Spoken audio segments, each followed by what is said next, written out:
Okay, happy Friday and a happy March Madness to all who celebrate and those who just kind of pop in, drop $5, 10, 20 maybe, put in a bracket.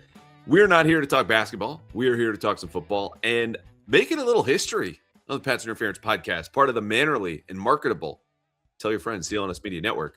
Brian Barrett is back with us to power rank the AFC. Now, I can hear your cries already. Callahan, the draft isn't here. The offseason's not over. A.J. Brown is still not yet a Patriot. How could you possibly power rank the AFC when A.J. Brown is not a Patriot, vaulting them clearly to number one? To which I say, get your own podcast. And Brian Barrett, I would say this exercise is also a little bit harder than I expected when I texted you saying, hey, why don't we do this tomorrow? Because as much as we all looked at the playoff picture, 2 months ago, and we're like, I don't know, it's like a morass of good but not great teams. We're still kind of in that, living that world, no? Yeah, especially considering some of the injury situations, right? In terms of, I didn't really know where to put the Chiefs because I don't know when Mahomes is coming back. And there's a bunch of teams here that lost guys in free agency. There's also Lamar Jackson and the Ravens. I had a difficult time with them. Where am I putting them in these rankings? Because was it just all the injury? And I'll save some of this for when we get into the Ravens. But Lamar, obviously, when he was on the field, didn't look like the same guy that he's been in previous seasons. And then there's kind of a glaring hole with the Patriots, and the Broncos are a really good team. But then you're like, wait, do the coach and the quarterback hate each other? I don't know what's going on there. Then that could be a problem. Is that bad? Is that bad? Kind of for a team functioning, trying to win a championship? Yeah, look, I think you and I are going to have a lot of similar teams, but I want to make something clear to everyone listening now. This is not who we think has the best odds of winning the AFC. These are like the best teams as we see on paper because, as we all know by now, having covered the 2025 Patriots, strength of schedule is a huge factor. Team health is a huge factor. The latter, you can't really predict. In the former, we can kind of get a grasp on doing the over-under win totals that are currently projected, but ultimately, no one saw the Patriots' soft schedule, which you all knew last spring, being as soft as it was last year. It doesn't take away from the fact they made the Super Bowl run. It's just to say that, like, going into the playoffs, you probably had to make a case for the Patriots being the best team in the AFC.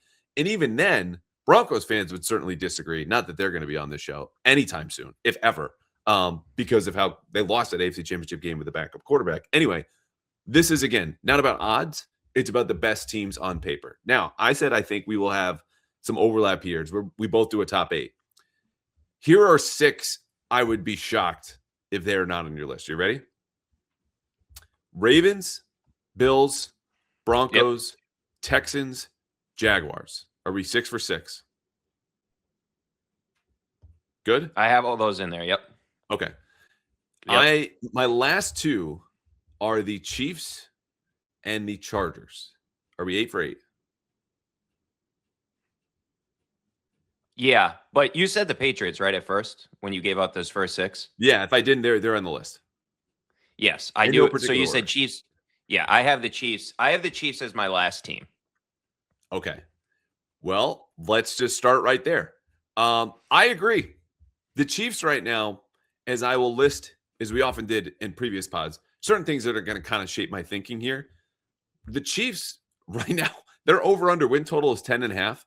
I list these not to say, again, like that's the exercise that we're doing, but I do it to say that the win totals projected do consider certain things like injuries or free agency or trades in the way that weighted DVOA, which I'll also say for every team, does not. Their offensive rating by DVOA does not. And the reason I mention offense is because that's the stickiest thing year to year, as we hear from our pal Aaron Schatz. Like, defense is highly reliant on your opposing schedule, or offense, you got a good quarterback, you've got a good offense year to year. So the Chiefs are projected for 10.5 wins. That is the second highest total on this list, trailing only Baltimore, that's projected for 11.5 wins, and tied with Buffalo at 10.5. Everyone else that we just listed, all of the other teams, which include the Steelers and Bengals and Colts for reasons I don't really want to explain, is at 9.5. The Chiefs, though, last year finished 25th by weighted DVOA, meaning at the end of the season, their DVOA, when you weigh their last games more heavily, and I know Mahomes missed the last 3, they were a bottom 10 team in football. Their offense finished 12th. So that's a reason for hope. I still just think, as apparently you do too, this idea that we should vault them to having the 4th best odds of winning the AFC next season, ahead of the Patriots, And one more win ahead of the Patriots is insane to me. So go ahead.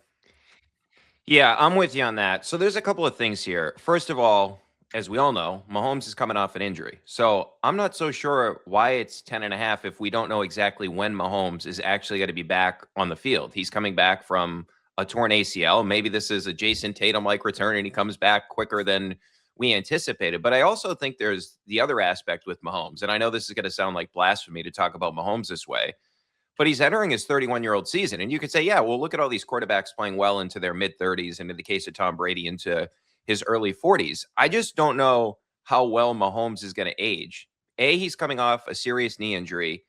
And then B, this isn't sort of the Tom Brady obsessed with his health type of guy.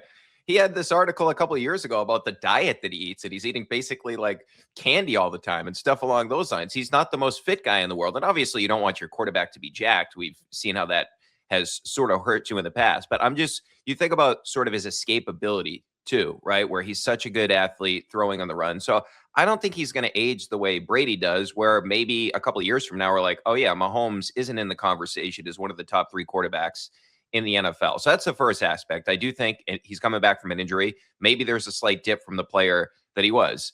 The other thing, just in terms of the positive aspect of this, the other team I considered is the Bengals. And I'm like, well, there's a likelihood that Mahomes actually plays more games than Joe Burrow. Now, they lost their pass rusher and Trey Hendrickson and all that. But the Kenneth Walker thing is interesting to me. And I think Andy Reid's sort of genius as an offensive play caller has dipped over the past couple of years. But bringing in Kenneth Walker, and then what Justin Fields is like on the team, like, are they going to have this until Mahomes gets back? If Mahomes isn't ready, whenever his timeline is, are they going to have like this offense for a month that people can't figure out? And by the time they figure it out, now they bring back Patrick Mahomes. Like, there is a chance that that could happen. Obviously, their defense has not been what it is in previous seasons, but I think just for respect of the previous dynasty, or the dynasty, maybe they keep it going. But the team that has won 3 Super Bowls, I'm going to put them 8th, even though I don't feel too convinced that this is going to be a good football team. So that is the proper benefit of the doubt that I think everyone failed to properly calibrate last year, when you're like, oh, they'll figure it out. And I was guilty of this too, don't get me wrong. But this is a 6-11 football team last year, and they were 6-8 when Mahomes got injured, and then lose that game to the Chargers at home and go 6-9. The issue for me with them is that their core is old and frankly bad.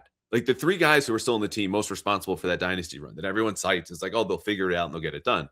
Mahomes, obviously, you mentioned with the injury. He's only 31. Age is not an issue.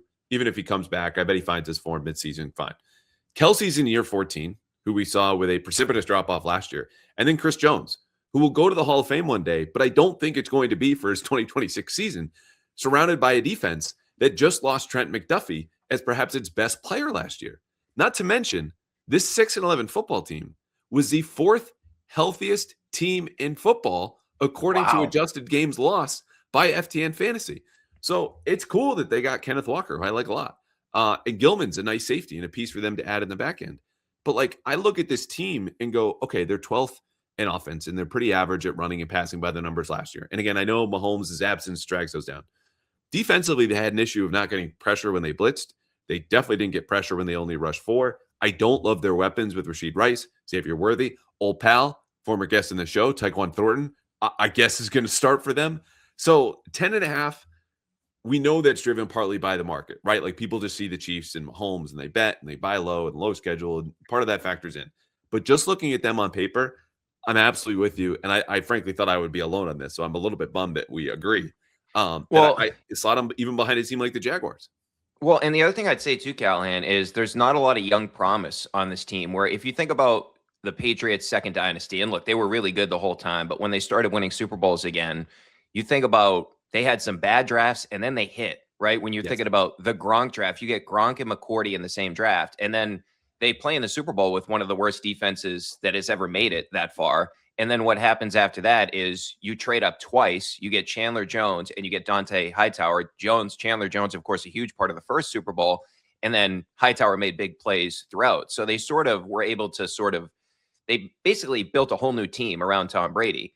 And I know that some of the pieces have gone out with the Chiefs, but basically they have to create a new core the way that the Patriots did, where the new core became Edelman and Gronk, and they always had a good offensive line with the Toonies of the world, right? And Yeah, they McCourty, sold Hightower. Yep. Yeah, they hit. And look, I know Belichick's draft slipped at the end, but they hit on some really important pieces that were sort of pillars of the organization for that second run. And I think I've said it on this pod. Devin McCourty's the most underrated player, I think, in Patriots history, because we think about the offense all the time with the second dynasty. But the Chiefs have to do that, and they don't have a lot of good young talent on the team right now. Well, and they did in 2022. Like, in complete fairness to Brett Veach, their GM, who was obviously, really locked into the show. It's just to say that the likelihood he does that again. Trent McDuffie was that first round pick in 2022, and you go through the whole class. It was hit after hit after hit, and they do, to their credit, also play really well with young corners that Steve Spagnuolo seems to get more out of than any other defensive coordinator in the league. Another future Hall of Famer. But when those blitz numbers are what they are, as a guy who's known for those creative blitz packages, there's also reason to think, is he losing his fastball a little bit? So, like, all of this faith in the Chiefs, again, is warranted for what they have in the past. But if you didn't learn the lesson from last year about why they made their fall, again, they were 6-8 going into the game when Mahomes got hurt. It wasn't just that they lost a ton of close games, and they did. It's just the talent isn't there anymore, and that's what was driving them all along, not just this sense of inevitability that we always had around Mahomes. Yes, he was that good, but he had enough help around him, and obviously that wasn't the case last year, and I don't think will be this year. Who do you have at number 7? All right, so number 7 for me should have been higher. It's the Jacksonville Jaguars. So okay, we're 2 for 2. Okay, so the reason I have them here is, first of all, Callahan, I was looking back because I was thinking to myself, I remember watching that playoff game, of course, in the Josh Allen turnover against Denver in the next round. But I remember watching the first round when the Bills actually won. And I was thinking, wasn't there like a big controversy about the play calling in that game? And yeah, there was. They only ran, and this is not a small number, but they ran 23 times for 6.7 yards. Why didn't they just keep running? Why did Lawrence throw the ball 30 times? And I know he's the former number 1 pick and all that. I think he's a good quarterback. I think he's a serviceable quarterback, but he's not in the elite category. So if something's working, why do you go away from it? So I just didn't like the coaching in that. And then the other thing I would look at too is they were 5th in EPA per play on defense. Like, they had some really good numbers, but if you look at one of the things that sort of helped them during that, they were 2nd in the NFL last year in turnovers and takeaways. So that's something that we've seen historically does regress. Now, when you're in a season and it keeps happening, you're like, yeah, they're like the Bears. You're probably going to keep riding it, like the Jaguars last year. Like, yeah, it can work in one season, but that's one of the things that doesn't carry over more than maybe any other statistic in the NFL is the turnovers from year to year. And unless you're the Bears in the 2000s when they had Peanut Tillman just punching it out of everybody's hands. But the other thing I'd say about this team is their offense was still pretty good. And that was with Brian Thomas Jr. having really no impact, which I think that's the strangest thing because he was so good as a rookie. And then he just completely fell off in year 2. Yet they bring in Jacoby Myers, who turns out to be like an incredible player for Trevor Lawrence. And I think part of it is just his route running and the way that he can get into the intermediate portion of the field. And I think that's an area where clearly Lawrence was really comfortable throwing the football to. And he's a really reliable receiver in terms of, exactly where he's going to be on his route. So I think that was a big pickup for them. And then on defense, as I mentioned, like some of these numbers, maybe they regress from a turnover perspective, but I also think that, and I did not think this is a good idea to do it, but they traded up to go up and get Hunter. And Hunter, of course, is dealing with the injury last season, and they're trying to figure out what his role is going to be. Maybe if you just say, hey, let's just make, and it appears they're going in this direction, maybe he can be a legitimate top 15, 10 corner. I mean, that would be the hope considering where you drafted him. Maybe he can be that and be a shutdown corner to help this defense. So even if you don't have the turnovers you did a year ago, he's one of the best athletes we've ever seen play college football, and he had a great college career as a corner. So I think that could actually aid their defense if they don't get that turnover luck. But I've never been the biggest guy in terms of like a Lawrence fan, but I do think there is something to Cohen. Like, Cohen's a really good play caller. I just think he lost his mind in that playoff game. It's tough, man. Look, I think we have them properly slotted. Also, just because they've stood pat, maybe more than any other team in the NFL throughout free agency, and they did lose Devin Lloyd to Carolina, which I don't think is nothing. As a guy in the middle of their defense, finally lived up to his draft status and was making plays in coverage, was making plays as a blitzer. Like, it's just a really good linebacker, and I think the analytics community is kind of coming back to like, oh, maybe these guys are kind of important, playing at the second level, affecting all levels of the defense, whereas before it felt like they were replaceable. I don't think that player is as replaceable as maybe some optimistic Jaguars fans feel. The reason I feel for them is that when explaining their lack of activity in free agency, James Gladstone, their GM, goes, well, we're really concerned about those 2027 comp picks. I go, okay, I can't really slot you higher in 2026 when you have the same roster. And look, some of the numbers are encouraging, but when you're thinking about 2027, here are those numbers. They had the 4th highest rating last year by weighted DVOA after the playoffs. So that's after a wild card exit. They go on the road, as we all saw, and beat Denver, and I think it was December. Like, this was a team that was really starting to build to something. I just don't have as much faith in a team that is just kind of staying put. Like, the case is continuity, both for and against, and how you look at this. I look at this and go, you were the 7th healthiest team in football last year. I think there's something real there. But most of the teams we're about to get to got better from last season. And I would include the Patriots in that mix. So, they have the 8th best odds of winning the AFC. I think that's fair. Again, that bakes in, schedule and other things we're not considering here. But they also had the 14th best offense by DVOA. And so if that's the stickiest number year to year, more so than your finish by weighted DVOA, I just go like, yeah, you're a good team. And I think it's probably a little bit more likely you're a little worse next year than you are better. So that's why they're 7th. Yeah. Number 6. Go ahead. Final thought? Well, I was just going to say, my one other thing I'd say in terms of that offensive number is I think there is an argument that maybe year 2, Lawrence is better because remember in Cohen's system, because remember like at the beginning of the season, it didn't look good and it felt like at times they figured it out. And now having the full year with Jacoby Myers in the fold, I think that could help him from that perspective, just because that's his most reliable guy. Yeah, no, I hear you. These next 2 teams, I think, were the closest that I had of any 2 that go back to back. And it's, again, these are all really, really close teams. But the fact that one beat the other late in the regular season, as silly as it might sound as a tiebreaker, is what broke it for me. I have the Chargers at 6 and the Texans at 5. Are you in the same neighborhood? Let me see here. Yes. So I have the Chargers as number 6 on my list. God. I actually have a different team at number 5. Okay. All right. Let's sink into the Chargers then. Mike McDaniel is their offensive coordinator. I think flat out is one of the best additions any team made anywhere this offseason. We all saw what he did with Tua in Miami. Life is never going to be easier for Justin Herbert with his first reads being open, a diverse run game, where you can see in terms of player additions, they really focused and emphasized to say, look, if we can't count on Justin Herbert to be Superman, which is an unfair ask when he's getting hit more than any quarterback in football last year, we might as well run the hell out of the ball, which is what Jim Harbaugh wants to do anyway. Alec Ingold at fullback, Charlie Kohler at tight end, Keaton Mitchell's the new running back over there. Tyler Biadasz is now their new center. And, I don't love Cole Strange as a starting right guard, and they need to find an answer at left guard. But Joe Alt coming back and Rashawn Slater at their offensive tackle spots is just such a help that lets them breathe doing everything offensively as opposed to worrying about getting 4 yards when they want to run the ball, or Justin Herbert having more than 0.4 seconds to throw the ball when he drops back to pass. I think this will help them in January and alleviate the fact that, again, they just don't have the weapons that most of the other teams in this list do.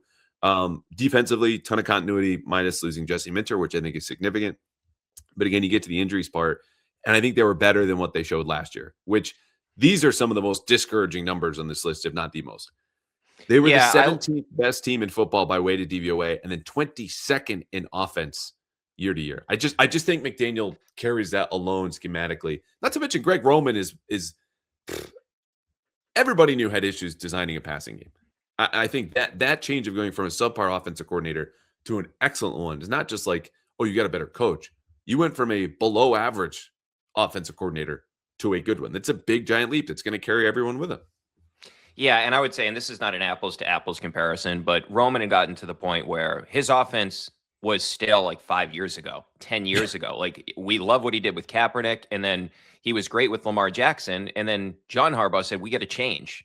That happened years ago, that they had to make a change, and Lamar got better as a passer and the passing offense became more dynamic in Baltimore when they moved on from Greg Roman. Not to say that he wasn't right at the beginning, but that fit, just because he knew Harbaugh, that's the only reason he was the offensive coordinator. That fit made no sense considering who the quarterback was. So I do think it's sort of like when Steve Kerr took over the Warriors for Mark Jackson. Mark Jackson was running like post-ups for Klay Thompson. It's like, what are we doing here? And then Steve Kerr comes in with this beautiful game and guys are running all over the place. It's like, yeah, let's weaponize the best shooter in the league right now. Let's have him running around. So it's just like the offense just made a lot more sense. And I think, to your point, say what you want about Mike McDaniel as a head coach. We saw what he can do with a inferior quarterback to Herbert and Tua when they had it rolling. I know they had great weapons there, but I think there's just going to be so much more design. We know there's going to be a lot more motion than there has been previously.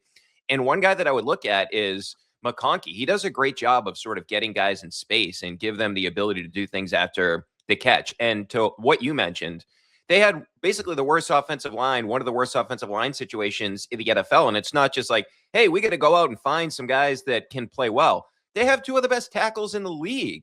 On paper, this should be a good offensive line, especially at the tackle position. And I think Herbert's a really good player. And I would have put this team higher. I understand what you said about the defense. I was impressed with the defense, especially throughout the season, in terms of they just like don't really make mistakes. It feels like it's a really disciplined defense. So maybe that takes a step back without Minter in the fold. But I still think it's a veteran group too, with the Derwin Jameses of the world. The one thing that sort of stopped me from putting this team higher, and I know we're looking at the regular season. I love Herbert. How can anybody trust him in a big game? Like every time this guy has a big game, he looks awful. And I get it. Like he was dealing with some bad situations last year, but it felt like, okay, they'll beat the teams they're supposed to beat. And I know they beat the Chiefs to start the season, but then the teams that are like where they have to step up in competition, I don't trust that they're going to play at that level. I think there is something to that with Herbert. Now, maybe McDaniel unleashes that, but I think we have to wait and see on that. But he also just missed plenty of open guys early in that game against New England, where you could see him really like it was teetering in the first half, and then he just broke in the second. And I think there's probably some cumulative effect of that, where again you just get hit so often, you start to expect it, and you start to flinch. Which maybe that's alleviated, maybe it's not. But I think what they'll do, and probably already have done with McDaniel in the building, things are going to be much better in structure, right? Like things are just going to be more efficient and easier and open and complementary with a really diverse and good run game. Out of structure is where you need Herbert to maintain who he's been, because I think the issues are in the pocket when guys get close is when he kind of breaks down. If you can marry a much better offense in structure with what he's able to do outside, which is still special, that's where I think you start to cook. But for them, I mean, they're also the Chargers. Like we have to bake in just the history of this franchise and how nothing ever seems to go right for them. Injuries, coaching, quarterback, meltdowns, whatever. And yet they have the third best odds of winning the AFC with a win total projection of 9.5 as their over under. So that's another one I don't get. I see the talent. I understand it. I thought they would do more in free agency, frankly, with the offensive line and maybe a receiver. But, we all know the market there wasn't booming with difference makers. They just had a lot of cap space and they didn't end up using it. But I think we have them fair. So you didn't have Houston at 5. Who did you have at 5? Baltimore. Yeah, that's another close one. I had them at 4. So we just flipped these 4-5. Talk me into why the Texans are better than the Ravens as we get into both. Okay, so I'll start with the Texans portion of this. I could not have been more impressed with the defense last year. That defense is absolutely terrifying. Will Anderson and Hunter, they gave him a big 1-year contract to come back. Those guys just dominated the Patriots, and they dominated all season. For most of the year, those two guys ranked in the top 3 in win rate, and they were on the same team. The guy that was in there with them was Myles Garrett, the defensive player of the year. And so the defense, they also have one of the best corners in the league in Stingley. So I feel like entering this season, I said it before the Super Bowl, I know that if you look at Seattle's defense, like some of the numbers favor Seattle, but I thought the Texans were the best from a personnel perspective in terms of what they could do defensively. They just have great players on their team to go along with a good defensive coach. The offense is where you have some concerns, because I don't understand what happened to CJ Stroud. He came onto the scene and he looked like the next great quarterback, to the point where the year after that, he's going up to Caleb Williams after a game and telling him, hey, just keep going, bro. Just keep going, bro. Trying to give him advice as if he was like Pat Mahomes or Josh Allen or something along those lines, or Lamar Jackson. It was so weird that he did that. And ever since that, he has not been, I don't know if the two things are connected, but you look at them, they were 30th in rush EPA last year. They could not run the football whatsoever, but they bring in David Montgomery. I don't think he's a huge difference maker anymore, but I do think, all right, at least it's a solid veteran that has had some success and great mentality too. They have a legitimate bona fide number 1 receiver. Nico Collins is an absolute stud. And I actually like some of their young guys in the receiving core as well. I really like Higgins. So the question with them is going to be protecting the quarterback. But if you're looking at sort of the units in the AFC, I think you can make a real convincing argument that the Texans on paper have the best unit in the entire AFC when you look at their defense. So that's why I put them ahead of the Ravens. I'm concerned about the offense. That's why this team is not higher. But the reason I put the Ravens behind them is for a couple of reasons. First of all, maybe I'm just upset about the whole situation with Max Crosby because I thought that was BS what they did. They clearly got to the point where they said, we can get somebody that's like 80% of the guy and we don't have to give up any draft picks. That's what they did. And now they could be in the sweepstakes for A.J. Brown because they have those first-round picks now, which I think is scary from a Patriots perspective. But I do think we have to be cautious with this team because if you look at Derrick Henry, he's entering his 32-year-old season. And maybe he just never slows down. He's like a freak. I saw he doesn't eat until 5 o'clock every day. I do some intermittent fasting too, but I'm surprised that a guy that size doesn't eat until 5 o'clock. That seems crazy to me. But 300 carries each of the last 2 seasons. Is this the year that he sort of falls off a little bit? And is this the year that, hey, maybe he deals with some injuries? And then wait, we can't sit past Derrick Henry's fasting until 5 p.m. in the afternoon because that man is not only giant and probably gets up at 5 a.m. So that's 12 hours. Did it also, whatever piece this was, or Instagram reel, mention how many calories he eats from 5? Well, here we go. Probably 8? I'm going to use my AI right now to read it to you. So his plan excludes gluten, dairy, fried foods, artificial sugars, focusing on lean meats, rice, and veggies, often waiting until 4 or 5 p.m. to eat during the season. Typically eats 2 large meals a day, around 4 to 5 p.m., and another later around 8 p.m. Typical meal: 3 chicken breasts, rice, broccoli. Another favorite is gluten-free pancakes, scrambled eggs, home fries, and steak. It actually doesn't sound bad, Callan. It sounds kind of boring, but it doesn't sound bad. I like eggs. I could not fathom waiting until 5 p.m. every day to eat. I would be the grouchiest MFer that has ever sat on a Patriots podcast and hosted it. I actually do it most days. I do it most days. Really? Like Monday through Thursday. Yeah, I ordinarily don't eat anything till after 5 o'clock. I've done a couple of, I've never done the 72, but I've done like over 60. It got to the point, like you're not supposed to be doing a lot when you're on those. And so like the first 2 days like I could playing work out NFL football. Yeah. No, but it's supposed to be good for a lot of things, the fasting. And the last day that I was on it, I'm like, I went to the gym. I'm like, I can't even do anything. I'm just going to break this. So I broke the fast so I could actually work out. I'd rather do that than take the day off. But yeah, I'm an intermittent fasting guy. Usually on the weekends, I'm a little bit different because so there's games going on, all that stuff. So yeah, I could be a little bit different on the weekend. But during the week, Monday through Thursday, I'm usually something I won't eat probably until after 5 p.m. That's crazy to me. I'm more of a eat to live person than I live to eat. Like this is not, I wake up and I'm thinking of what I'm going to have that day. But that is, more insane for Derrick Henry given what he does for a living. We're like, okay, I know you run, but I could get it. That's not. I'm going to need more time than we have to think about that, process that for both of you. But let's go there. I had the Ravens higher for this reason, is that I think what we saw last year from that offense is probably the worst we'll see from them in a while. And I understand Lamar's illness just seems to pop up at the worst times every single year. But there's something about a coaching change that I think is going to bring about not only just a new energy for them, but new ideas and an urgency that says, like, you can only fire so many more coaches now, and specifically offensively. Like, they've had 4 offensive coordinators at least for Lamar Jackson. At some point, it's on the players. And so for him, Mark Andrews, I get, is older. Henry, I get, is older. This is still a good offensive line, even without Linderbaum. I like the receivers.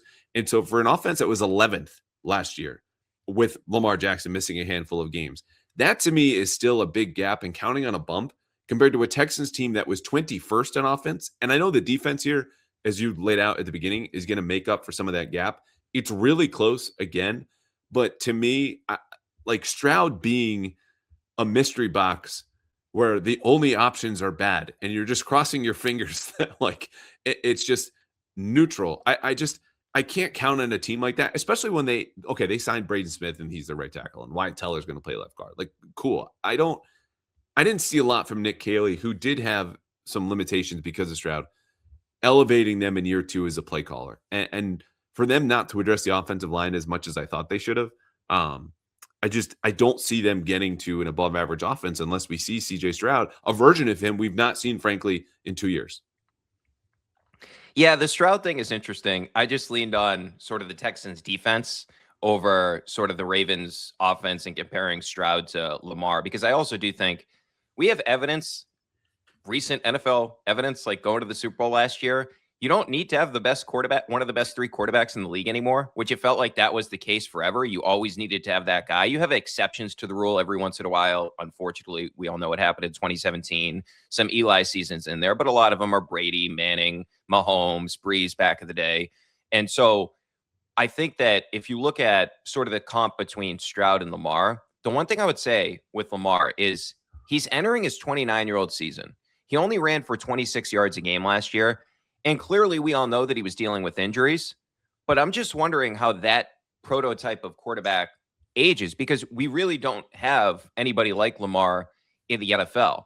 And we really, historically, the closest guy is Michael Vick. And I know that he's sort of different because I look at Cam Newton. Cam Newton was a big guy that was taking on linebackers and such, right? So the hit total was higher for Cam Newton. But in terms of, all right, if he just loses a little bit of his athleticism, is he still the same dynamic player? Because I do think the threat of his legs, and this is not to take away from the other stuff he does, but I think that really, really benefits him in the passing game, where you look at some of his numbers, it's not like high totals, but he's always top tier in terms of passer rating and yards per attempt. And I think a lot of that opens up because of his threat and his ability to run.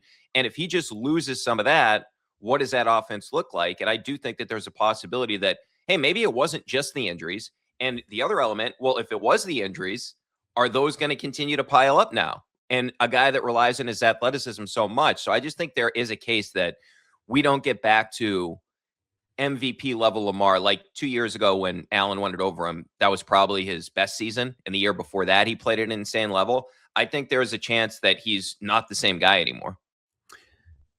The other part about that case is his offensive coordinator, who I mentioned, like, look, you should feel more onus and urgency. Declan Doyle came from the Bears staff last year and had previous stops before that, but is regarded as like, if there's a Ben Johnson 2.0, he's it. He just turned 30 and obviously was on Ben Johnson's staff last year. But I don't historically like the first year head coach running with first year coordinators, because there's not enough new ideas. There's not enough experience or a well of experience to be like, oh, we saw this front or this blitz or, this passing concept in, 2012, and this is how we solved it, in the way that, like, we all saw Josh McDaniels grow into the offensive coordinator he is now, but struggle most notably in that 07 Super Bowl against the Giants. All of which is to say that, like, look, there's a lot of newness here that I do think will help them. Like, Jesse Minter is going to solve a lot of issues defensively, and that was really their biggest problem aside from Lamar's health, which was most of the year. But offensively, I do wonder, as smart as they might be, it's the in-game stuff and the ability to get to those answers quickly. It's not sitting on a whiteboard. Like, I'm sure they have as many ideas as anybody, but in-game, how good are you under pressure now as the play caller, now as the head coach who's managing the game and additioning to running the defense? So maybe you swayed me here, because, like, I don't love DeMeco Ryans as an in-game manager, but clearly there's a floor here, even with his quarterback sometimes playing for the other team, as it looks like. And the Ravens also do get kind of a bump here, I think, analytically, in the way, just something about the style and the things that they value. Like the Celtics always being a 3-point heavy team. Vegas is going to love the Celtics forever because they play an analytical type of game. So the Ravens having the second best odds to win the AFC, an 11.5 win total, which is, again, highest in the conference, I think is a bit high. And the Texans finishing 5th by weighted DVOA while they were 9th. Like, okay, I could see it. This is really coin flip territory for me. I just kind of leaned better into the quarterback and what I think Jesse Minter will do for the Ravens defense. But pound for pound, Texans might be more talented because this Ravens roster is not as good as it was last year, I think. Dude, the Texans are loaded, and you got to give Nick Caserio credit, because it looked like at points, happily, yeah. Yeah. Does he know what he's doing? And then think about and like I said about Stroud, obviously did not have the same season that you were expecting last year, but getting Stroud and Anderson in the same draft, I mean, that's unbelievable. I mean, those should be 2 franchise pillars. And I still think Stroud's like a really talented quarterback. I don't think he's on sort of like the Drake level where He's great. Like Drake is, we don't have to talk about Drake, but he's incredible throwing on the move, all that. He's a super athlete. Stroud's not that. I think he's like a tier down from that. But going back to what I was mentioning, is like Sam Darnold just got his team to the Super Bowl because they had a loaded roster around him. So I think they need to do more to sort of help him from an offensive perspective. And we'll see year 2 in the system and all that. And I do think they've done a good job giving him weapons on the outside. The line has been the big issue, but Collins and Higgins, and we'll see what they get from some of the other young guys they have on that roster. I think that there's at least sort of an avenue where you could see them, even if they're, say, the 12th best offense in the NFL, and then you're going to have a defense that is no worse than the 3rd best defense in the NFL. Like, that could be a pretty good formula, and we'll see if they can run the ball, because that would certainly help out Stroud. They couldn't do that at all last year. I think you convinced me. I think you swayed me. I will flip the Texans to 4 and the Ravens back down to 5. And it's honestly some of the arguments I was making against the Chief, right? Like an older core that you're asking to sustain you.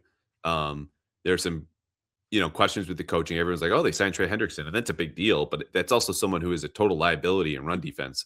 And with the Texans, they were the 7th most injured team last year by adjusted games lost. So they might have been better than they even showed us. And if they do get some positive regression from CJ Stroud, who I think, frankly, just has not improved, and that's been his biggest issue, right? And maybe this is an attitude thing. Maybe this is the structure around him, because he made Bobby Slowick look good as a rookie. And Slowick, I know, is an offensive coordinator, I think, in Miami now, but like wasn't as good as he was made out to be. And Nick Haley, again, I have my doubts about. Point is, you got me. We're on to the top 3. The Patriots, we agree, are a top 3 team in the AFC, but are they 1? Are they 2? Or are they 3? Which may get a certain host in trouble on his own podcast. Find out after this message from our friends at Prizepicks, who they don't have to remind you. March Madness is one of the best times of the year as the playoff push continues to heat up, and the NBA soon will too, by the way.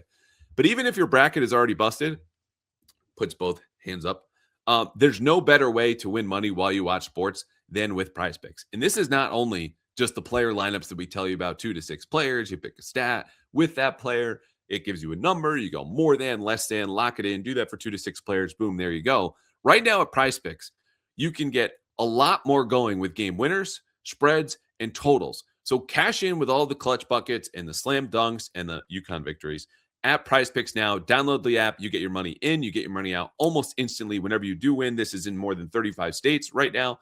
And also, as I've said before, if you do the traditional Prizepicks lineup where you get the players and the stats, you get more than less in.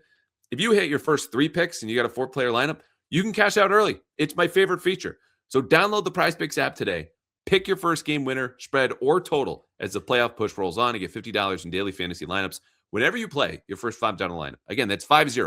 $50 in daily fantasy lineups for your first $5 lineup when you use code, and this is the important part, CLNS. That's code CLNS to get $50 in daily fantasy lineups when you play your first $5 lineup. Prizepicks, it's good to be right. Number 3. Are you going to do it or am I? Who's going first here? Who's going to be braver than the other man? So I actually went with the Bills. Oh, okay. I went with the Bills number 3. So I assume that means you had the Patriots number 3? I do. Did I give that away? Yeah. So do you want me to give you my take on why I have the Bills below the Patriots? Yeah, sure. Go ahead. Okay, so I do like the addition of DJ Moore for them. I know he's coming off his worst season, but obviously he didn't click in that system for whatever it's worth. Most guys do, which I do also think. I'm arguing with myself now. Oh, if he didn't work with Ben Johnson, like what's good? Ben Johnson's a mad genius. So maybe I don't like the Moore move as much as they do, but they needed to get another receiver in there. I really like Shakir. I think he's a good player. Kincaid's a good player. They don't have a true number 1. And I don't think Moore's that either, but it's just another weapon for Josh Allen. And then if you look at them in terms of their offense last year, they were number 2 of the NFL in rush success rate. Cook was one of the best running backs in the league last year. But they move on from McDermott. And here's the interesting component for me with this. It feels like, and I'm not defending him, I don't think he's a great coach, but was it his fault, or is the roster starting to get to a spot where it's not great anymore? Their rush defense was atrocious. That's why I was so mad at the Jaguars. Why didn't you keep running? They were 31st in rush EPA on defense. Now, I know they bring in Jim Leonard as the new defensive coordinator and all that, but I don't trust their front office anymore. I don't trust that they're going to have a good draft. And maybe, like I said, like the Moore pickup, but it's not like they've added a ton to that defense. I know that they dealt with a ton of injuries last year, but why should I think this team is going to be totally different from a run defense perspective? Their pass defense was good last year. We'll see if they can duplicate that. But I give McDermott credit for that. It's not like they had unbelievable personnel defensively, and I don't blame McDermott for the rush defense being so bad. So when I just look at it from that perspective, I think there's like a real major flaw on this Bills team, which I think the front office used to be really good. I don't think the front office is that good anymore. I don't trust that they're like, we're at the point now where Josh Allen is like having to be Superman at times. I know he got help in the run game. Oh, all the time. Yeah. Like we're at that point that like the roster's just not as good. Like if we had this conversation like 3-4 years ago, we would be arguing the Bills have the best when those safeties were in their primes, when Diggs was in his prime with Buffalo. We'd be talking about this is the best roster of the NFL. I just don't see it anymore. Like how many true blue chip talents besides Josh Allen are on the team? Like Cook at the running back position. Certainly, I don't put Ed Oliver in that category anymore. Do you? For sure. Yeah. Okay. Yeah. Dawkins. Yeah, that's true. Christian Benford's pushing there. I mean, Bradley Chubb, if healthy, is probably not consistently there, but there might be a version if he's around. Yeah, if he can get back to the guy that he was. Yeah. But I don't love their roster. And we saw it last year, like when these teams matched up, the Patriots won the first game and they completely controlled the second game. I still cannot comprehend what happened in the second half of that game. Like they were up, 3 touchdowns? Well, they didn't control it because they lost control of the game starting with the end of the second quarter is what happens. Like you could say they blew it, but not that they controlled the whole game because otherwise they would have won. Yeah, that's true. They controlled the first 6 quarters of their Bills matchups. So I have the Bills as the best team in the AFC. And wow. It's really this simple for me in a way that, again, we are splitting hairs in these power rankings. As I said at the beginning, this is a morass of still good, not great teams. The 2 best teams in football are still the Rams and the Seahawks, and they played in the NFC last time I checked. They have the best offense in the NFC, or the AFC, excuse me, the Bills do. That is the most consistent part year to year. They have the best quarterback who just added the best receiver he's had in a long time in DJ Moore, who I don't love, but I think is good enough now to allow the Bills to get to a place in a ceiling that they otherwise couldn't have gotten before. And the real reason that their offense was so good, even without a receiver like DJ Moore, is what you just highlighted. Their running game, which was as consistent and as effective as any in football. And it's mostly due to that offensive line, who is going to protect Josh Allen and clear room for James Cook. Now, defensively, I am putting a lot of faith in Jim Leonhard, who I think is an excellent coach, was a really sharp player, has gotten a lot of experience. He was a DC in college at Wisconsin, has been around Vance Joseph last year, obviously came up and played a lot in the Rex Ryan system. I think he will be an upgrade over what they had defensively. The question is, of course, when you talk about coaching in the Bills, is what the hell does Joe Brady, head coach, look like, aside from someone Brandon Beane wanted to work with, having successfully completed a power play in the Bills organization to get McDermott out and complete his job. And you're totally right in that I don't love the roster and that their front office has absolutely fallen off over the last few years. I just think, again, because of Josh Allen, the power of that player and the power of that position to get them basically a fumble away where his power worked negatively against them in Denver when Denver was healthy with Bo Nix playing that entire game. If you're a fumble away from winning on the road, they would have come to Foxborough as the favorite, a slim margin, and they might not have won. I don't know. I genuinely don't know who I would have picked. It probably would have been a coin flip. But they were favorites a couple of weeks earlier by 1.5 to 2.5, and they won that game in week 16. And I just think counting on the best player, the best quarterback, and the best offense that will be stickiest year to year. It's no surprise they have the best odds of winning the AFC, despite only being projected for 10.5 wins. And the Bradley Chubb piece, I think, might actually be one that works when they keep going to this well of the post-prime pass rusher. Like they just have a nursing home in Buffalo for these guys, whether it's Von Miller or Joey Bosa. And like, oh, come on in, Bradley Chubb. One of these has to work for them. And I think Chubb is it. And it's so close. But I just trust, again, an improvement on defense, the best quarterback, the best offense, and the thing that I think will be most consistent year to year for them. Even if the roster talent might be equal to the Patriots, they just have an edge in the biggest spot. Yeah, it's a fair point on Chubb, because if you think about it, those other 2 guys that you mentioned, those guys were post-prime. Chubb should be and those guys were far more accomplished, like obviously in their career. Von Miller is one of the best pass rushers to ever play. But if you think about Chubb, he's at the age where he still should have his fastball. He's a guy that has just dealt with injuries. So if they can get him right from a health perspective, maybe he is the guy that makes it work. And it is tough for me to argue against Josh Allen. I mean, the guy's played at an insane level for the past 4 to 5 years. So it does make sense from that perspective. I actually would have rather seen that Bills team now that I think about it, even though when we power ranked like the opponents that you don't want to see, I think I had the Bills #1. But now that I think about it, all those defenses they played when the Patriots are having so much issues in terms of their offensive line, maybe the Bills would have been a better matchup. And maybe Drake would have been more confident going forward if they win that game, because we would have actually seen them have some success at least offensively, which we didn't see outside of like a couple of the Hunter Henry throw against the Chargers. I know he made some plays, but maybe that's really where the problems that you saw in the playoffs first cropped up, right? Like it was some of the Bills' disguise. When you go back and look at that box score, I'm going to pull it up now because I think people do forget, and that they were like, oh, the Patriots gave that game away. They should have won. And like that can be true. Drake May did not have a great game that day. It was a lot of the running game, which again might carry over if the run defense, meaning Buffalo's, is just as bad as it's been. And Jim Leonard, who's been more of a passing game coordinator. But like if he's able to give Drake May problems, Drake May was 14 of 23 with an interception. No touchdowns in that game against the Bills. The Patriots did score 31. It's not lost on me. I just think there are things that Jim Leonard might be able to continue and carry over while improving other aspects in this new system for the Bills that could give May problems, and did in the playoffs, because you saw a lot of teams running cover 6, which the Bills did, and disguising in a way that had May, who will be better in year 3. Let's not have that point get lost in this discussion. But I think still be able to give him problems even if they've made some big changes to their coaching staff. Yeah, and the one other thing I'll say too is at least that was the game where they finally unleashed Drake as a runner in the first half. Remember, had 2 touchdowns running the football. I'm like, we've been waiting for this. Like, this has been at your disposal, and they waited for that big game to sort of let that happen and let Drake actually use his legs a little bit. So the reason I have the Patriots at 2, if I want to put like just to make the argument, I have them in front of them. Mm-hmm. So I actually really like the Vera Tucker move because I just didn't see this one coming. Where, all right, the upside is he's the guard, your left guard for the foreseeable future. Any of the other guys that we were talking about that were going to be out there are like 1-year guys, right? Like Joel Bitonio, who's in his mid-30s.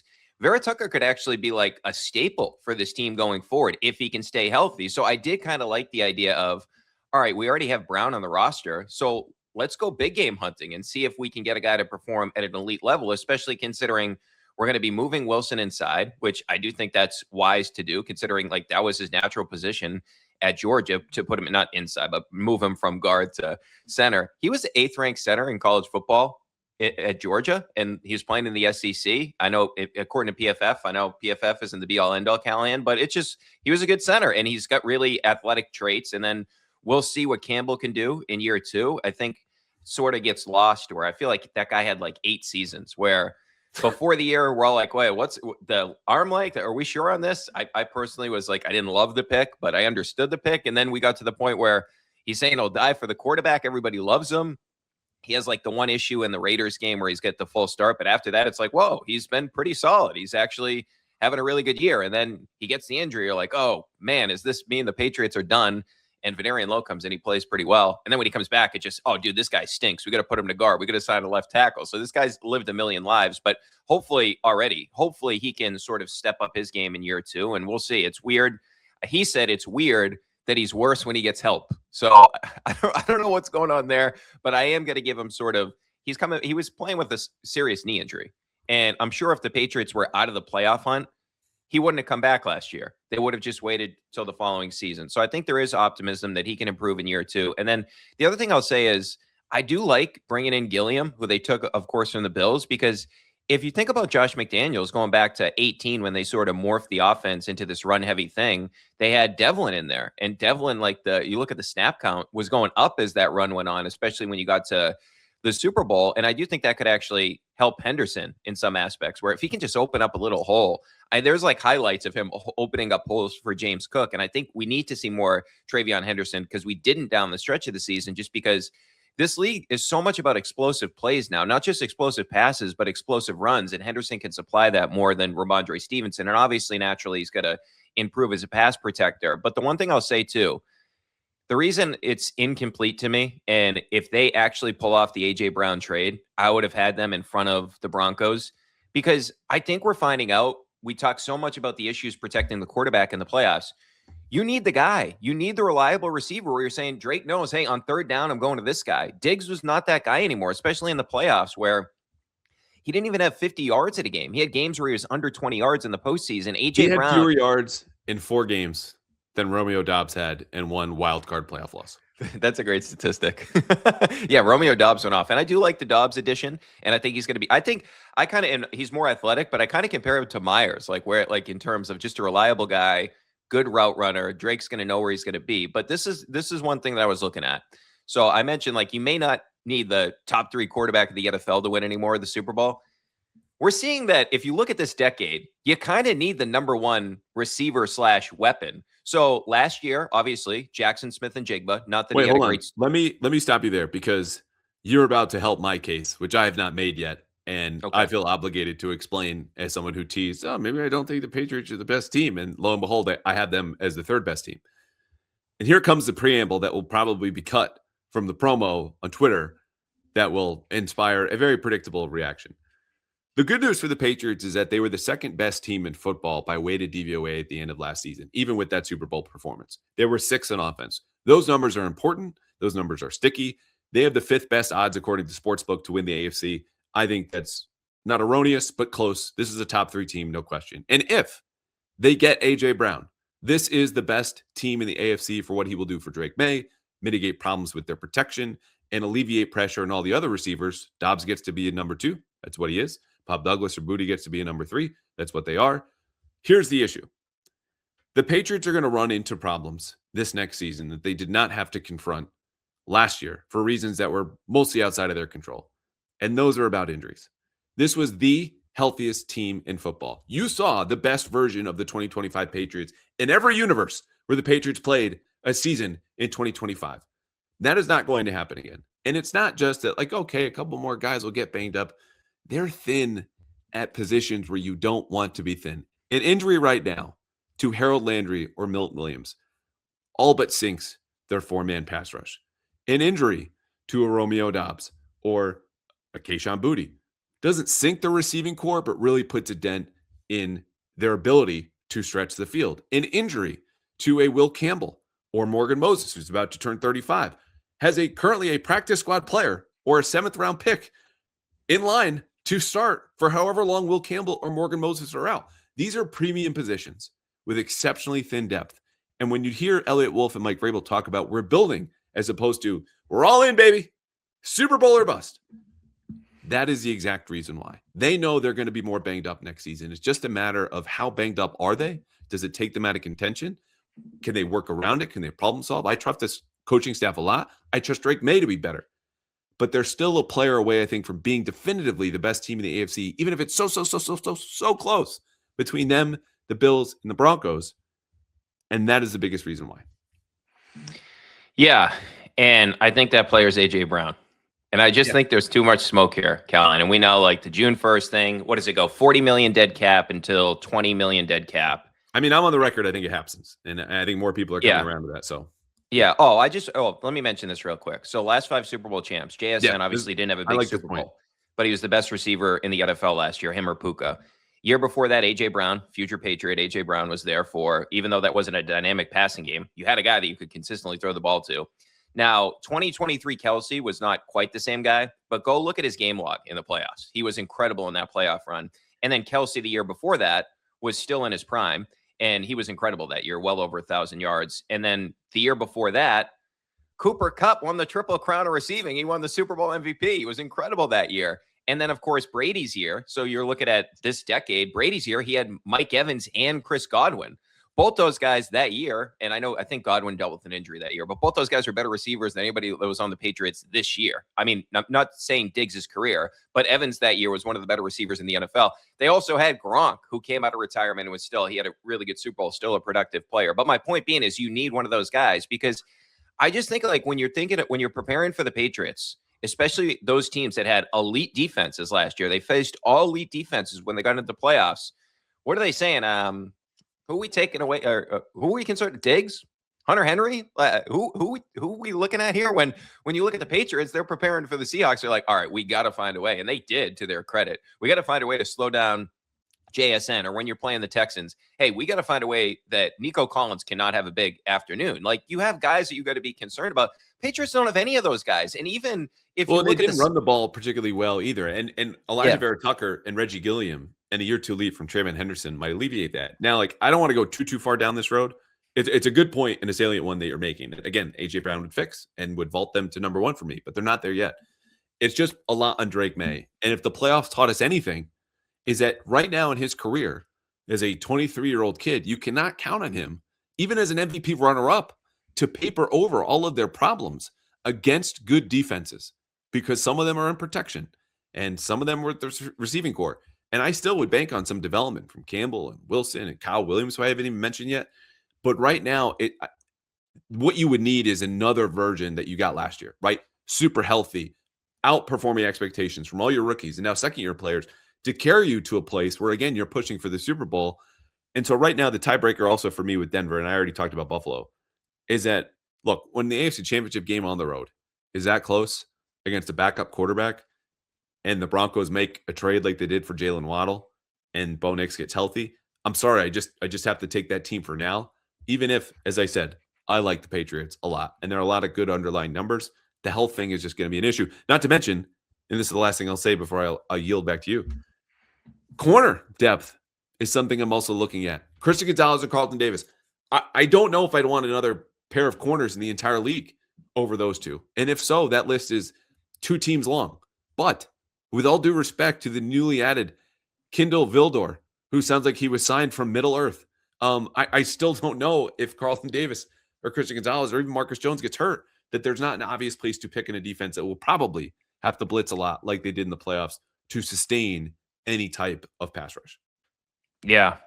And you mentioned Kyle Williams in there. I'm so intrigued to see Williams next year because I thought it was fascinating that they talked about him a lot at the combine. I'm like, okay, they're really high on Kyle Williams, and I totally understand why. I mean, you go back to his final year, and I get it's at Washington State, but he was number 1 in the country in touchdowns against man coverage. And we saw at times, it felt like, and I think I'm just a little bit off on this, I think almost half his receptions were touchdowns, it felt like. So they got to find a way next year to weaponize that in terms of letting Kyle Williams get down the field. And if you get a true number 1 in here with them, that could certainly help when it comes to that. But yeah, I'm with you on the depth. I mean, we saw when Gonzalez came back and when Gonzalez and Milton Williams played together, they were basically unbeatable except one game in the Super Bowl against the Seahawks. And Christian Gonzalez had an unbelievable Super Bowl. I thought he was awesome in that game. So having him, and you're right, like the combination is incredible. But it's just, okay, well, what happens if one of those guys ends up dealing with an injury? Because we've seen Davis historically has ordinarily dealt with an injury or two throughout a season, and Gonzalez, of course, to begin last year. But the reason I have the Broncos in front of the Patriots is, so obviously Drake, I believe, is better than Bo Nix. And I do think you have them 1, Patriots 2, Buffalo 3. Yeah. Texans 4, Baltimore 5. Yeah, their roster is just, their defense, we know they led the NFL in sacks. We saw it in that game, and I know it was snowing and all that. They have arguably the best corner in the NFL, a guy that's been the defensive player of the year in Patrick Surtain. So you have a great corner, you have a great pass rush, and Harvey entering year 2. Maybe he takes a year 2 leap. Obviously not the rookie season that they were expecting from him. But I look at also, well, the Jalen Waddle move, even if I think that's an overpay, right? And that basically says you're definitely giving up a first for AJ Brown now, which I'm totally fine with.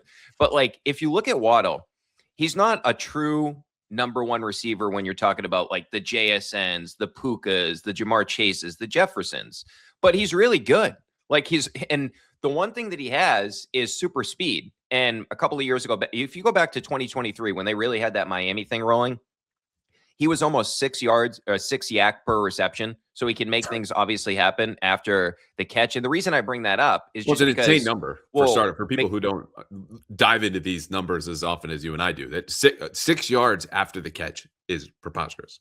Yeah, it's insane. And the reason I bring that up specifically is just the fact that McDaniel was so good at scheming things up in Miami. Sean Payton, despite some of the things that he did in that AFC title game, he's one of the best schemers of offense in the NFL. And if he has a weapon like that and they're giving up what they did to get him, I think they're going to find a way to weaponize his speed. And that's the move that they made. Like, everybody's like, well, the Broncos did nothing. Well, they had a loaded roster. Their one glaring need was really receiver. And it just took them a little while to do it. So from a roster perspective, if you look at the construction of the roster, I don't think anybody in the AFC top to bottom, if you're talking about everything, I don't think anybody in the AFC, even if I'm not the biggest Bo Nix fan in the world, and I would take a lot of quarterbacks in the AFC over him, but I think he's good enough with that sort of type of team to make a run. We just saw him go all the way to the AFC title game before he sustained the injury in the divisional round. So when I add all those things up, I'm at the point now where I don't just rank the team based on the quarterback like I've done in the past after what we saw over the past couple of years, where some of these teams where they may not have the elite quarterback, they can still make these deep runs. And the other element to the equation here, and something that I am factoring in just because of this specific team, they have arguably the best home field in the NFL. Like, that place is incredibly difficult to play. So that's why, I mean, that's like a very small part of it. But the roster, to me, would you argue any roster over theirs? No, and that's the point here. And it's like, I agonize is strong, it's dramatic. If anyone says that you agonize over a decision on a podcast, like, just hit fast forward for a second. But when I talk about splitting hairs, you have the Bills with the best quarterback, the Broncos with the best roster, and then the Patriots with the best quarterback coach combination in the AFC that just is coming off of a Super Bowl run and might add one of the 10 best receivers in football. I have the Broncos too because Bo Nix might be the worst quarterback on this list. And CJ Stroud is the only one really in contention, maybe Trevor Lawrence. And it's really, really hard to have a team like that, number 2 or number 1 in the list. But not only do they have the best roster and a good coach, Jalen Waddle, I think, is going to help Bo Nix, who had one of the lowest ADOTs, average depth of targets in the entire league, as a player who, as you mentioned, is going to do a lot of the work after the catch. That's exactly what they need. And they might deal Marvin Mims, who also does this at a much like JV level relative to Jalen Waddle. Even if their offense was 15th last year, we talk about things being sticky. That's not indicative of how good they'll be next year, or not a good sign for how good they'll be next year. If you think they're the number 2 team, as I do, they won a lot of close games last year. I just think, again, it's hard to get around the fact that they have edges over the Patriots, clearly at pass rusher, right, with Nick Bonito. Now at receiver, I would say with Jalen Waddle. Pass protection with Garrett Bowles as your left tackle. And they have some issues in the interior, which Milton Williams and Christian Barmore exposed, don't get me wrong. And then they're about even at corner in Patrick Surtain. And all those things add up to they can win with Bo Nix as they did. And if he improves a little bit with a better weapon, that's why I had them number 2. Though oddly enough, unless I'm missing a part of my notes, I think they have the 6th best odds to win the AFC right now, according to the sports book that might sponsor your podcast off the bike. Yeah, I'm going to bring it up. I was just looking at that. Behind the Patriots. So there it is. Yeah, I do think Vegas, for whatever reason, is sort of lower on the Broncos, which I don't get. I guess, do you think it is just the quarterback? Yeah, so plus 490 Bills, plus 500 Baltimore, plus 700 Chargers, plus 800 Chiefs, plus 850 Pats, plus 950 Broncos. So do you think that's what it is? It's just the quarterback? Well, I think it's some of the stuff that I mentioned. Like, you have so many close wins by 1 score, and they pulled more rabbits out of more hats last year than anybody. So that's going to regress a little bit. Again, the offense was about average at the end of the season. You have an average offense, you're probably going to have an average football team the next year. It's the elite defense that is not as sticky year to year. And then the Knicks factor. But again, just the stuff on paper and the Waddle trade is the stuff that you look at and go, the continuity here is going to help them. They did lose John Franklin Myers, who was a big piece of the defensive line, but they just roll so many bodies in there. I don't think it'll be a devastating blow. Again, you could reorder the Patriots, Bills, and Broncos. I'm not going to be mad in any kind of order. This is just how I would set it, because the Bills should have won on the road at Denver last year, and Denver probably should have beaten the Patriots in the AFC title game. Like, maybe it's just that simple for as much time as we just spent on these 3 teams. Yeah, the one thing that I would, and I mentioned this right when we started, the dynamic between Peyton and Nix is getting weird to the point where Peyton was talking about the injury, and then Bo Nix said he shouldn't be talking about the injury. And you go back before the draft, he loved Bo Nix. I believe it was Peter Schrager talking about it. It could have been on Bill Simmons' podcast, where they were talking about one of the things they look at is like the negative plays. They have this whole metric about how they evaluate college quarterbacks, about the guys that make the fewest negative plays. And Bo Nix was like number 1 on the list. And you heard like when Peyton was like gushing over the guy, when I'm like, this is crazy, trying enough to get Bo Nix. But it does feel like he wants like this certain specific quarterback to just like fill exactly what he wants to do, right? Like, and it feels like Bo Nix, it felt like he was that guy, but is Sean Payton like sort of falling out of love with the quarterback here based on some of the comments? Like that's the one thing, because he had stretches last year where he did not look good. Like he looked bad. He had some bad games in there, and they were still able to win because the roster was so loaded. It's kind of like the opposite of the Patriots during the regular season. I mean, we mentioned that Bills game that they lost, but how many bad they games? would be the AFC Seahawks in a different way. Yeah. Like he's less risk. He's more risk averse than Sam Darnold is, but there's still an element of the team carrying the quarterback aside from a few big throws in the fourth quarter that kind of make a difference. So yeah, it is weird. Sean Payton's a weird guy. We should wrap here though, because again, I think if the Patriots do exceed expectations again, which is on the table, their over-under win total is 9.5, sixth best offense in the league. That's more likely to be repeated than any of the other numbers that you hear. Who on the roster, in your opinion, carries them, aside from Drake May, to a place that, again, none of us expect next year if they do get back to a 12-5, 13-4, 14-3 kind of range? Who's the surprise breakout kind of guy here, or a couple of them? Okay, so I wouldn't say this is a surprise, but what if we just see that stretch we got from Travion where he's incredible? What if he can sustain that for the majority of the season if some of the stuff improves in terms of what we talked about, the pass protection? Because I do think, man, when you see him get in the open field, there was that game, I believe it was the Tampa game, where he just ran away from a corner. And you don't see a lot of running backs in the NFL. I mean, you can probably count them on your hand. Like, obviously, Jahmyr Gibbs would be the guy that comes to mind first. But that level of explosion, you just don't see that a lot. And he clearly has it. And he's not like it's kind of weird. He's not the most consistent runner. Like, there's a lot of runs where you're like, dude, like, you had room. Yeah. And he ends up, like, having either no gain or he loses yardage. But then he all of a sudden it's like, whoa, he just ran for 60 yards. He has plays like that. So he's so dangerous. And I do think the defense has to account for him. So I think that would be the first one.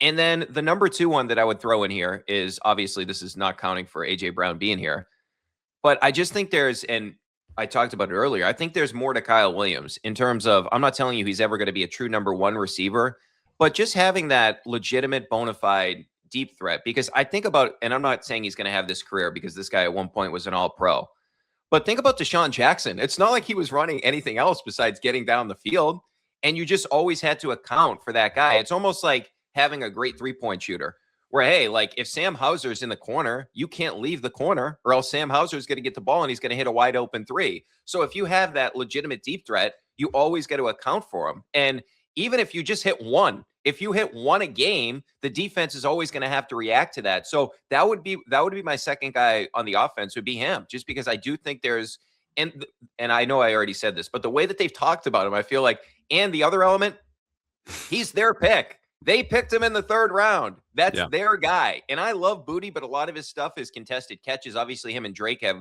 great synergy, but just from a pure athleticism, speed perspective, Kyle Williams has more to offer in terms of just being this explosive guy that can get down the field. And they had all these veteran receivers, so I get why he didn't have a lot of opportunities last year. But when he did get his opportunities, I would say he made the best out of them. He's basically in the end zone half the time. Yeah, I mean, he'll have a tough battle here with Romeo Doubs probably playing X, and them is his best position. But we'll see. I mean, that's what training camp's for. That's what a year two leap is for. I like the picks. I made mine earlier this week in a mailbag episode, and I think Corey Durden's the guy that would have to kind of help cover up what they lost with Kyrus Tonga, and then the event of any injury to Milton Williams or Christian Barmore, which maybe they sustained better than what I outlined. You mentioned Kyle Williams. That got me thinking, because naturally we get a lot of questions about, receivers in the draft. Who do you like at 31? And I was like, kind of mealy mouth, like, do you like Denzel Boston? But Casey Concepcion and Omar Cooper is really good. The more I watch Casey Concepcion, I just think I'm overthinking it. Like, the drops are here and there, but there's an element of he just destroys press coverage like Kyle Williams did a year ago, except he's doing it in the SEC, and there's more yak to his game. So he's not a perfect player. They want bigger receivers. This is me going on the record. He's kind of my guy of that group, and I know other people like Denzel Boston more. That's fine.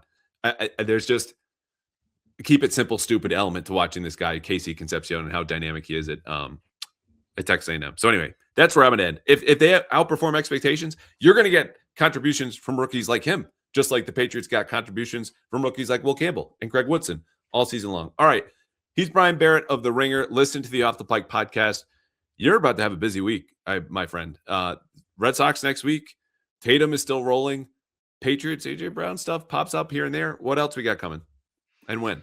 Yeah, I'm excited. We'll be putting again Sunday after the Celtics Minnesota game. So a ton of Celtics stuff still on the docket, obviously, with Tatum coming back. And then I just did a huge pod on Thursday that's out now with Julian McWilliams from CBS Sports. We did a whole breakdown of the Red Sox. I think I'm drinking a little bit too much of the Kool-Aid because it came away from the pod. It's like, does this guy think they're going to win like 110 games or something? I'm not. Look, I think they're going to go over their win total, which I think still is at like 89.5 or something. I just think they got to really like the Suarez thing is a little bit weird, but they have all this depth in terms of the starting pitching. The young guys look awesome. Durbin's had a really good spring training. So I'm excited about the Red Sox, man. I feel like we're finally going in the right direction. And if they just didn't say all the stuff they said in the offseason, I would have said it's actually not a bad offseason. Like my number one target would have been Alonso. They obviously didn't get him, but I like Contreras as sort of a guy that can fill in. And then I like Durbin at the price that he's making compared to Bregman. And if you ask me, and look, this doesn't look great now because of the spring training and the WBC, but I would rather give Suarez $150 million than give Bregman the deal that he got based on the age and based on the injury he was coming off last season. So like in a vacuum, I think they actually had a good offseason. They just can't get it right PR-wise. Like PR-wise, it's just a disaster. Yeah. Putting that aside, I still would just love to have a conversation with Craig Breslow, who is obviously deeper into the numbers than I am. Again, like admitted, not a pinky. I've been going to games since the mid-90s, but like unreasonable Red Sox fan. Those two players you mentioned, William Contreras and Durbin, had to come over via trades. Can you just sign guys for a little bit more money and keep the assets? And then you have everything. And then you can use those assets and other trades, maybe at the deadline for the pieces that you need. You can just spend the money and only lose money and not lose money and draft picks and young players, or not picks, but young players and prospects. They've done that so many times. Anyway, we're not here to talk about the Red Sox. Listen to Brian all the time. You know you will be back. I appreciate you coming on today. This was fun. And good job by you having the Patriots just a spot higher than the host here, who I'm sure is going to get a lot of flack for the picks. But look, it's been March. We can hang. Thanks, my man. Anytime, Callahan.